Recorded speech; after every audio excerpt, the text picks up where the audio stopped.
Hey y'all, what's up? It's your girl Tanisha coming at you again with another relationship ready. This one is a little let's say the issue is just touchy. How about that? That's the best way to say it. There's a note written by a young lady, and it says, "Hi, Tanisha. I am a 17-year-old high schooler. I have a boyfriend who also attended my high school. However, now he has graduated and has gone on to college. I go to his college and visit him sometimes, and we sometimes have a few drinks. The last time I visited him, we got drunk and got into a fight. He shoved me twice, and then he slapped me. He apologized, and I went home that weekend, and ever since then, we've been acting like nothing has happened. I love him, but when he hit me, that was a part of him I'd never have seen. Should I consider breaking up with him, or should I just forgive him?" Whew, that's a loaded question. Okay, first and foremost, let me start off by saying this. If you're not of age to drink, you shouldn't be drinking. Number one. Because all kind of things can happen. He can get in trouble, you can get in trouble, and it's just not worth it. So that's number one. So you visited him, and he and you both got drunk. Okay, um why is he aiding and abetting, I guess? Why is he facilitating the fact that you drink as a minor? That's a problem also. If I'm not mistaken, that could possibly be a felony on his behalf.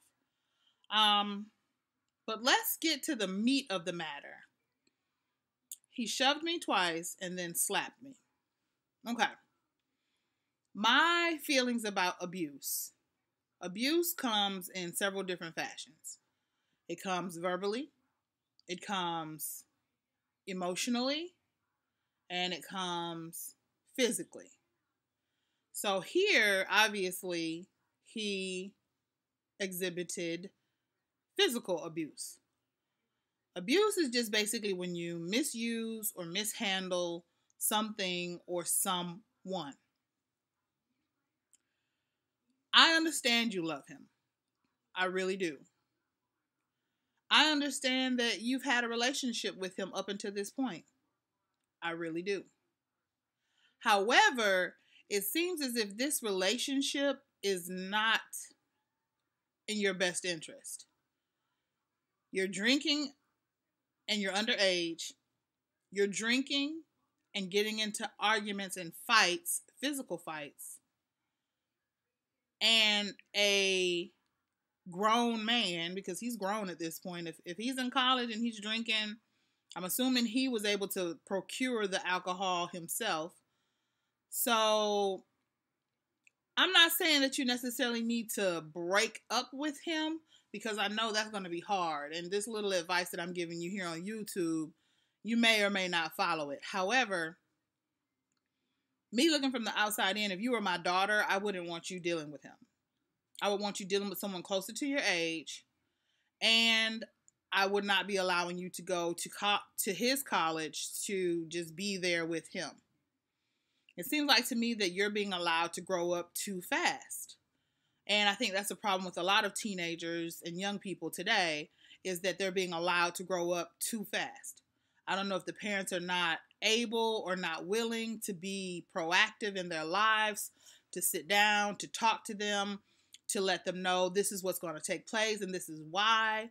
I know nowadays parents are more concerned with being to work on time and making a paycheck and providing a nice house and cars and shoes and clothes versus sitting down with your child and actually having a conversation about what's going on in his or her life and his or her situations. And then when something bad happens, it's like, oh, I don't know how this could happen.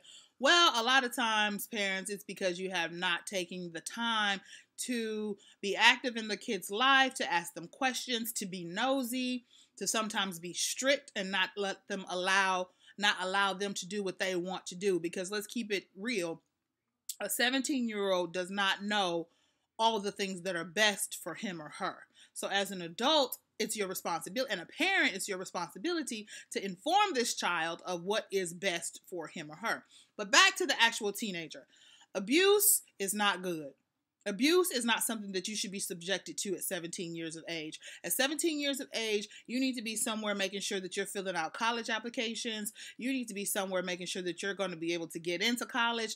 You need to be making plans for your graduation, your robe, your class ring, making preparations for prom. Shout out to the Atlanta makeup artist, just in case you need a makeup artist. But anyway, back to the matter at hand. Your focus at this point in time should be on something totally other than your college boyfriend who drinks. Now, 17 years of age, I promise you, with everything in me, that you are going to meet several people from this point forward in your life. If you plan to go to college, you're going to meet a lot of guys. You're going to meet a lot of friends. You're going to meet a lot of new people.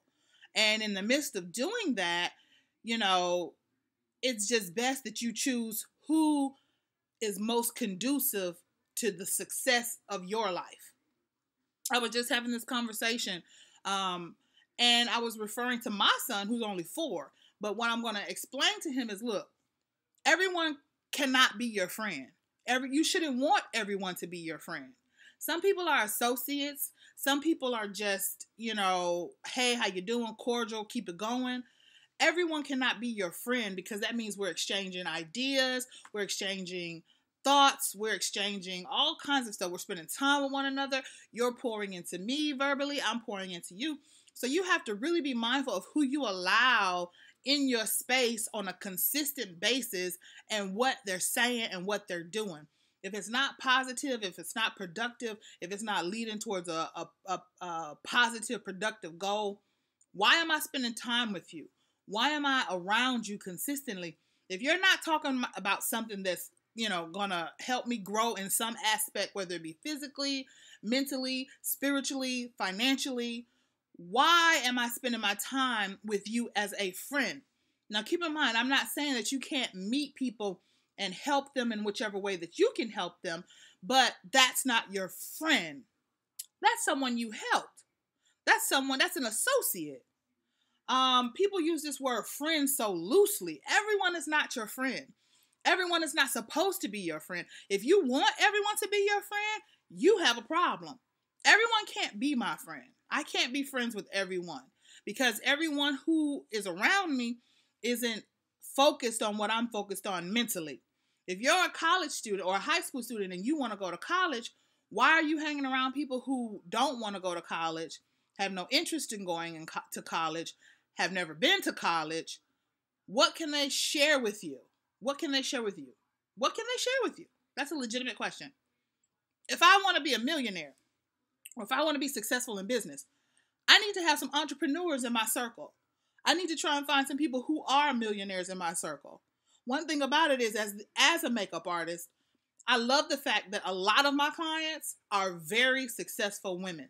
Now, before I was a makeup artist, I was a lawyer. But now I'm a makeup artist because I just want to follow my passion.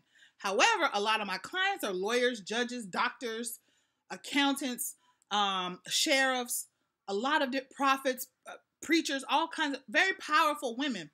And I don't know if it's just me, you know, because before a lot of my clients were not, you know, but for whatever reason, however, God has maneuvered me into a circle to where a lot of my clients are very powerful women. And I like that because I can call on them for resources.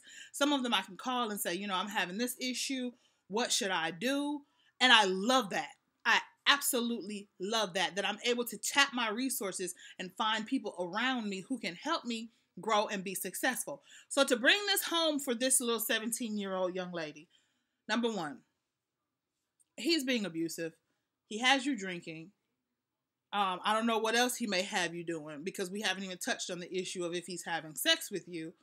But at this point in time, you need to just, what I call, make sure that your fallback game is strong.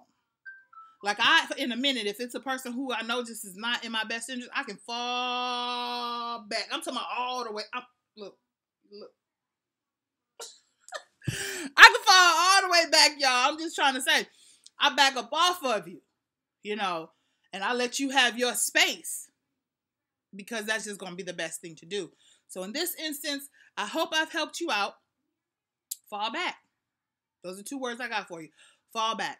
And actively seek some people who are heading in the same direction that you're heading and will influence you positively versus negatively.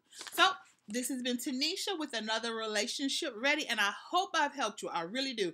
Make sure that you send your questions to this email below, and I'll be more than happy to answer them, give you whatever advice that I possibly have, and just know that always it's going to be a hug from afar. And until later,